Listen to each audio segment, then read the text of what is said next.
जिस दिन सोया राष्ट्र जगेगा, दिस दिस फैला तमस हटेगा।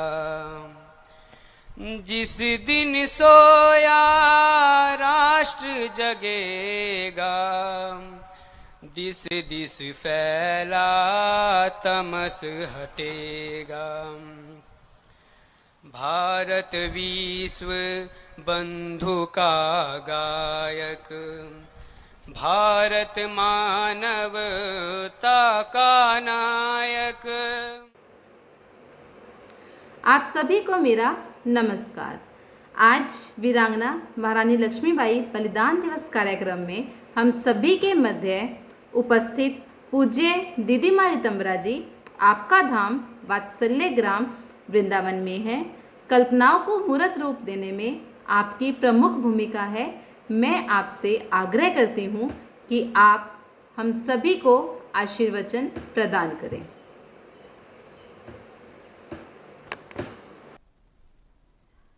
जो प्रारंभ होता है वो बहुत महत्वपूर्ण होता है। किसी भी चीज़ का प्रारंभ मुश्किल भी होता है, लेकिन अगर वो प्रारंभ हो जाए तो वो विषय अपनी अंतिम परिणति जरूर पा लेता है।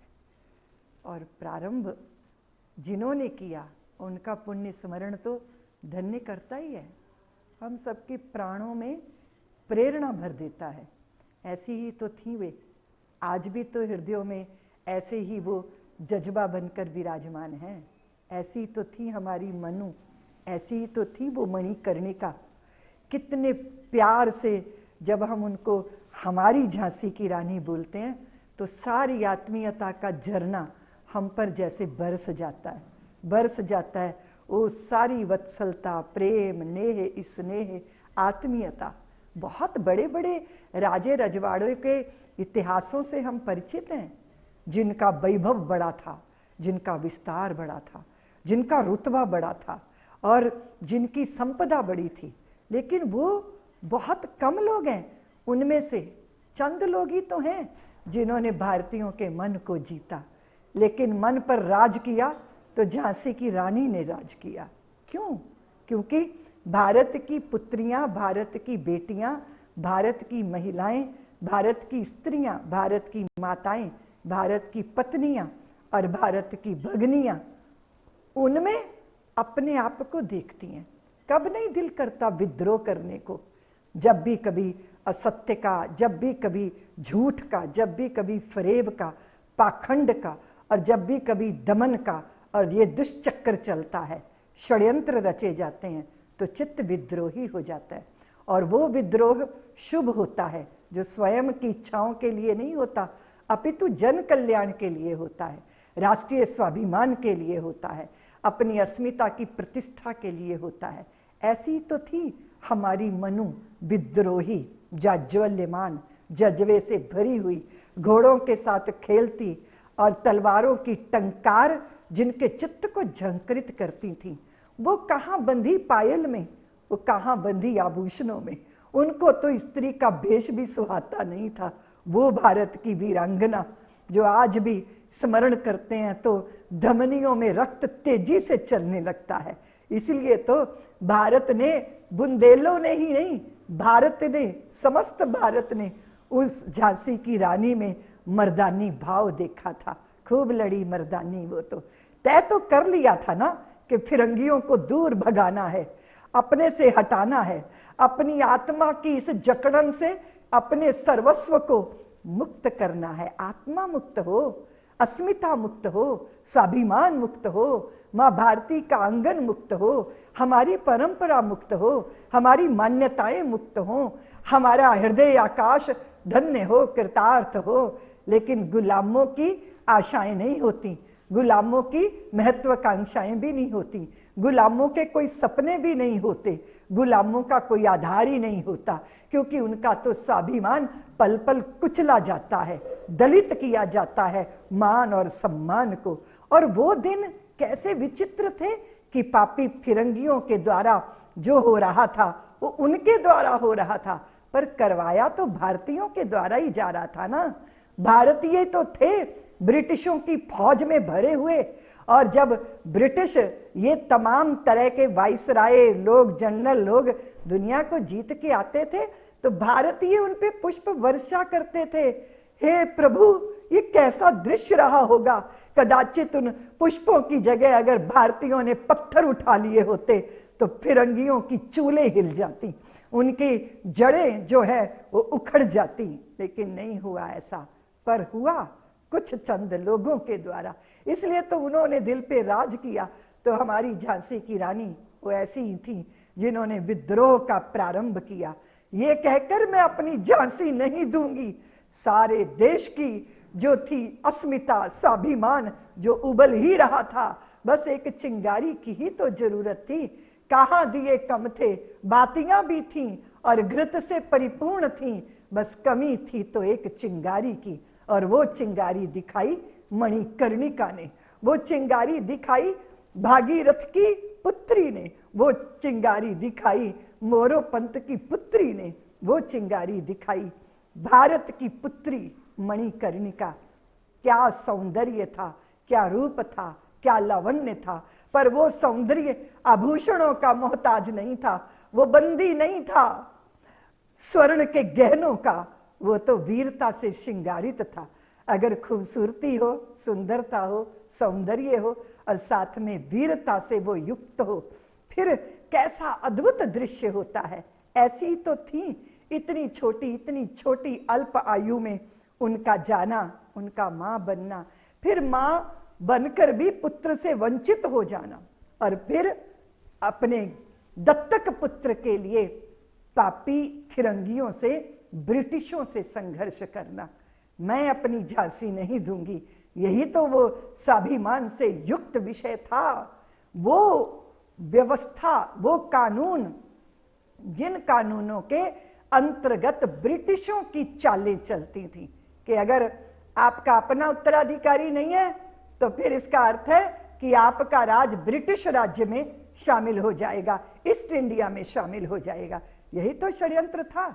झांसी की रानी ने तो लंदन में मुकदमा लड़ा था, लेकिन लंदन में ही ब्रिटिशों के द्वारा ये षड्यंत्र पूर्वक का कानून और उसका आश्रय लेके भला कैसे जीता जा सकता था। वो तो एक षड्यंत्र था, झांसी के उस किले को हथियाने का षड्यंत्र। हारी थी वो, मुकदमा हारी थी। ऊपर से ये आरोप और लगा दिया गया था कि आप जो है वो नाजायज कब्जा किए हैं, इसलिए किले को छोड़ के निकल जाइए। और झांसी की रानी, उनके लिए संघर्षों के निमंत्रण, आओ सीना तान के खड़ी हूं मैं, यहां तक कि मृत्यु भी आएगी ना तो उसका सामना करूंगी। अपने चंद सैनिकों के साथ उन्होंने ब्रिटिश जैसे साम्राज्य के साथ लोहा ले लिया था। मृत्यु मार देती है शरीर, पर मृत्यु नहीं मार पाती जज्बों को, मृत्यु नहीं मार पाती इन अमर कहानियों को, मृत्यु कभी मार नहीं पाती उन प्रारंभों को, जिन प्रारंभों के, जिन श्री गणेशों के माध्यम से बाद के बड़े भारी इतिहास रचे जाते हैं। ऐसी हमारी झांसी की रानी, जिनका स्मरण करके रोम रोम धन्य होता है, कृतार्थ होता है। मैं विचार कर रही थी कैसा वो दृश्य रहा होगा जब पीठ पर बांध ली थी अपनी ममता, दोनों हाथों में नंगी तलवार पकड़ के, घोड़े की बागडोर को दांतों में दबा के, दुश्मनों के साथ लोहा लेती हुई वे झांसी की रानी। वार हुआ था उन पर, आंख निकलकर लटक गई थी, फिर भी लौटकर दुश्मन को ऐसे घूरा कि उसके छक्के छूट गए थे। कैसा वो दृश्य रहा होगा जब अंतिम समय में एक आश्रम के अंदर उनके मुख में गंगा जल डाला गया होगा। वो कैसा समय रहा होगा कि जब राजाओं को, महाराजाओं को, राजे रजवाड़ों को उनकी मदद करनी चाहिए थी, वो उनको ललकार रहे थे। चारों तरफ अपनों और पराये शत्रुओं के बीच में गिरी हुई वो मणिकर्णिका, हमारी मनु आज क्या कह रही है कि हिंदुओं, आज भी तुम घिरे हो, उन्हीं षड्यंत्रों में घिरे हो जिसको आज तक नहीं समझ पाए। तकरीबन 200 से ज्यादा वो कानून जो ब्रिटिशों के द्वारा इस देश के अंदर लागू किए गए, वो कचरा है हमारे लिए। जिन्होंने हमारी न्याय व्यवस्था को, जिन्होंने हमारी संवैधानिक व्यवस्था को, जिन्होंने हमारी राज्य व्यवस्था को, जिन्होंने हमारी रक्षा व्यवस्था को, जिन्होंने हमारी सुरक्षा व्यवस्था को, सबको भोथरा बनाया, खोखला बनाया, आज भी छाती पे लाद के हम चल रहे हैं। कितना विचित्र है ये, कैसा विचित्र षड्यंत्रों से घिरा ये भारत है। आज के इस दौर में मैं हिंदू जागरण मंच के द्वारा समस्त भारतीयों को ये निवेदन करना चाहती हूँ कि ये सौभाग्य है कि देश को आदरणीय श्री नरेंद्र भाई मोदी जैसा नेतृत्व प्राप्त है, लेकिन मैं आप सबसे निवेदन कर रही हूँ कि राज्य की व्यवस्था उनके हाथ में है, पर राष्ट्र तो हम है ना, देश के निवासी। क्या दिल में आग नहीं लगती? क्या चित्त में चिंता नहीं होती? क्या सोशल मीडिया पे अपनी चिंता व्यक्त करके अपने कर्तव्यों की इतिश्री हो जाती है? नहीं होती ना। उसके लिए जूझना पड़ता है, उसके लिए मृत्यु को निमंत्रण देना पड़ता है, उस पे सर पे मंडराते हुए काल की भी परवाह नहीं करनी होती। ये अंतिम लड़ाई है भारतीयों, भारत को भारत बनाए रखने की लड़ाई, धर्म सनातन की रक्षा की लड़ाई।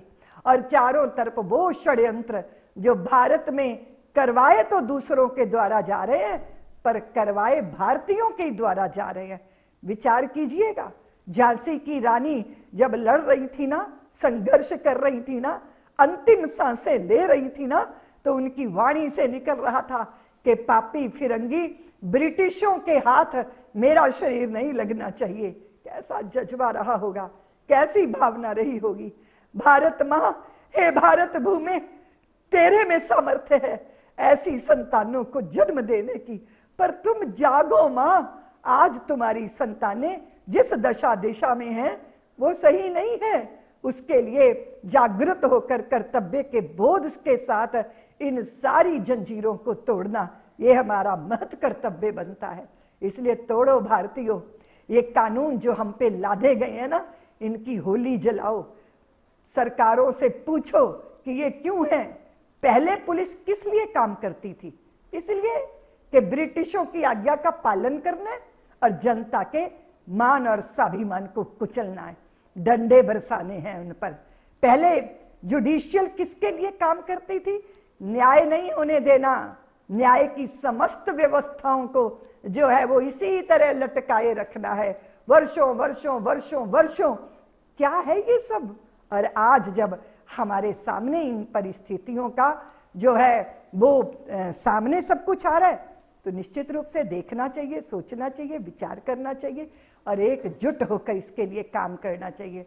मैं हिंदू जागरण मंच के सभी कार्यकर्ताओं को, आपके स्वाभिमान को, गौरव को, गर्व को, सक्रियता को, आपके इस भाव को प्रणाम करती हूँ मैं कि आपने मुझे भी मौका दे दिया मेरी अपनी भगनी मनु का स्मरण कराने का, मेरे अपने गौरव का, मेरे स्वाभिमान का, मेरे अतीत में किए गए वो संघर्षों का, भारत के प्रथम स्वातंत्र्य आंदोलन की प्रथम चिंगारी भगवती वो झांसी की रानी ने अपने रक्त की आहुति देकर जलाई थी, जो बाद में ज्वाला बन गई थी। और उस ज्वाला में धधका था भारत।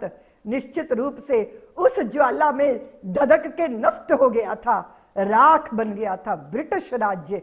आज आपने उनके पुण्य स्मरण का मुझे मौका दिया है, इसलिए मैं आपको भी साधुवाद देती हूँ और समस्त भारतीय समाज को, समस्त उस चित्त चेतना को जो झांसी की रानी के प्रति अपने चित्त में श्रद्धा रखते हैं, भावना रखते हैं, भाव रखते हैं, उनसे भी मैं ये निवेदन करना चाहती हूँ कि हम झांसी की रानी का पुण्य स्मरण कर रहे हैं, लेकिन स्मरण रखिए, क्या मेरी पुत्रियों में कहीं झांसी की रानी का जज्बा दिखाई देता है?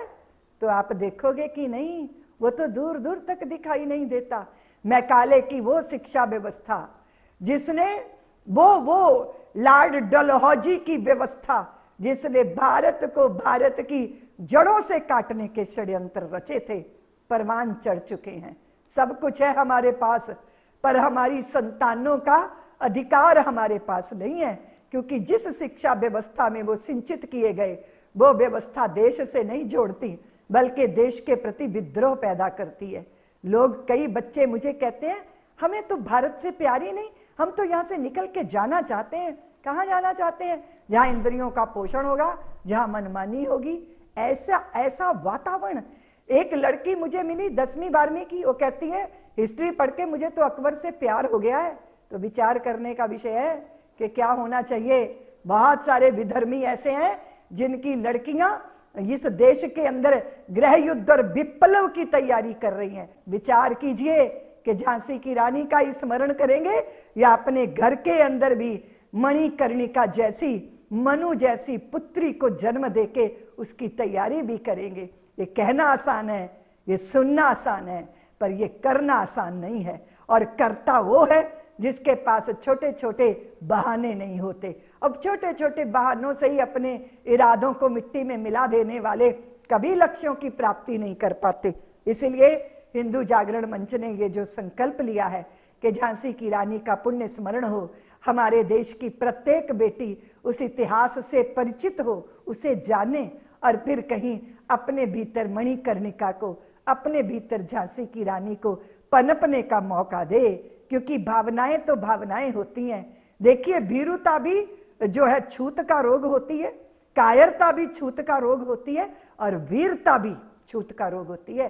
अगर वीरता का वातावरण होता है ना, तो फिर व्यक्ति के चित्त में वीरता का भाव जागृत होता है। और एक स्मरण रखिएगा, वीरता का कोई विकल्प नहीं होता। वीर भोग्या वसुंधरा, इसलिए वीरता का कोई विकल्प नहीं होता। भारतीयों, आपको वीर बनना है, योद्धा बनना है, परिस्थितियों को स्वीकार करना है और त्यागो ना इस बात को कि ईश्वर जो करेंगे अच्छा ही करेंगे। ऐसा नहीं होने वाला। ईश्वर कुछ नहीं करते। ईश्वर तो जब स्वयं शरीर में थे, अर्जुन के साथ थे, तो युद्ध नहीं लड़ा। उन्होंने कहा मैं तो निहत्था रहूंगा, शस्त्र नहीं उठाऊंगा। और अपने चेले, अपने शिष्य, अपने अनुगत, अपने सखा से युद्ध करवाया था। ये क्या है दृष्टिगोचर हो रहा? ये हो रहा है कि ईश्वरीय सत्ता से बुद्धि प्राप्त होती है, बुद्धि से विवेक मिलता है। और जो गुरुजन होते हैं, अवतारी पुरुष होते हैं, वो राह पे चलना नहीं सिखाते, वो राह पहचानना सिखाते हैं। तो राह तो पहचान ली हमने। भारत की अगर सुरक्षा चाहिए तो भारत की शिक्षा व्यवस्था, भारत के लोगों में संगठन, जातियों के विप्लव के द्वारा ये जो विघटन पैदा किया गया है, इसके एक ही समाधान है, और वो समाधान है ये समाधान है। ये अकेले हम धागे हैं, मिल जाए तो चादर है। अकेले हम ईंट है, मिल जाए तो इमारत है। अकेले हम बिंदु हैं, मिल जाएं तो सिंधु हैं। अकेले हम कागज हैं, मिल जाएं तो किताब हैं। अकेले हम अहम हैं, मिल जाएं तो वयम हैं। अकेले हम आत्मा हैं, मिल जाएं तो परमात्मा हैं। इसलिए हिंदू जागरण मंच के इस अभियान को मैं कोटिशा साधुवाद देती हूँ। सब जुड़िए, भावपूर्ण जुड़िए, और स्मरण रखिएगा, सियारों की जमातों की जरूरत नहीं है। शेरों का संगठन और उनकी दहाड़ समस्त वातावरण को जो है वो निर्मित कर देती है। इसलिए हिंदू समाज अपने सिंहत्व को जगाए, हिंदू समाज अपनी संतानों के चित्त में देशभक्ति के बीजों का रोपण करे, फिर उसका पोषण करे, और इस देश के अंदर वीरता की, शूरवीरता की, साधुता की, प्रतीक्षा की, करुणा की और भावनाओं की, और वो खेती होनी चाहिए। कौन सी जमीन है जी, कहाँ करोगे आप ये खेती? वो होगी हृदयों की भूमि पर। इसलिए हृदयों की भूमि पे राष्ट्रभक्ति की, राष्ट्र श्रद्धा के बीजों का रोपण हो, और फिर पसीने के पानी से उसे सींचा जाए। इस वातावरण का निर्माण होना चाहिए। मैं इस पुण्य अवसर पर आप सबको बहुत बहुत कोटिशा धन्यवाद देती हूँ। और पुण्य विभूतियों का पुण्य स्मरण निश्चित हमें पुण्यदायी बना देता है, हमें पुण्य के मार्ग पर खड़ा कर देता है। आज आपने भी मेरी चित्त चेतना को इसी भाव से भर दिया। कुछ किंचित मात्र भाव व्यक्त किए मैंने आप सबके हृदयों में, और निश्चित रूप से ये बीज आपके हृदयों में भी पड़कर जरूर पुष्पित होंगे, पल्लवित होंगे, और राष्ट्र माता धन्य होगी। भारत माँ मुस्कुराएगी अपनी संतानों के सदचरित्र और भावनाओं से। बहुत सारी चुनौतियां हैं। भ्रष्टाचार बहुत बड़ी चुनौती है। इस देश के अंदर बढ़ती हुई अगाध जो है वो जनसंख्या और उसका असंतुलन बहुत बड़ा चैलेंज है। हम सबका संगठित नहीं होना बहुत बड़ी चुनौती है। बंगाल के अंदर जिस तरह, पश्चिमी बंगाल में जिस तरह हमारी बच्चियों का अपमान हुआ, जिस तरह का विप्लव सड़कों पे हुआ, ये सब देख के हृदय में भारी दर्द है। और स्मरण रखिएगा, दर्द चाहे कितना भी बड़ा हो जाए, पर दवा कहीं बाहर से नहीं आती, उसकी दवा भी स्वयं ही बनना पड़ता है।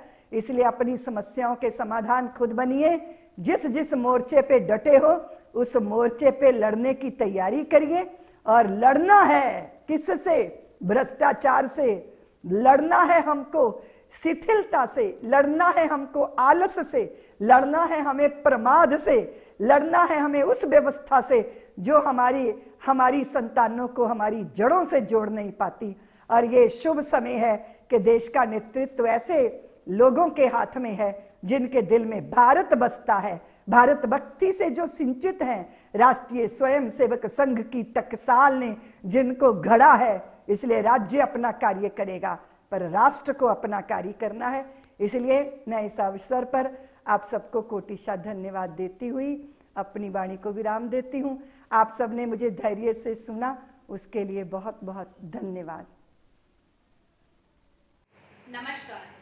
भारतीय इतिहास अपने देश में जन्मी वीरांगनाओं की गौरवमयी गाथा वीरता, बहादुरी और साहस से परिपूर्ण है। बलिदान दिवस के कार्यक्रम में उपस्थित सभी को आभार और धन्यवाद।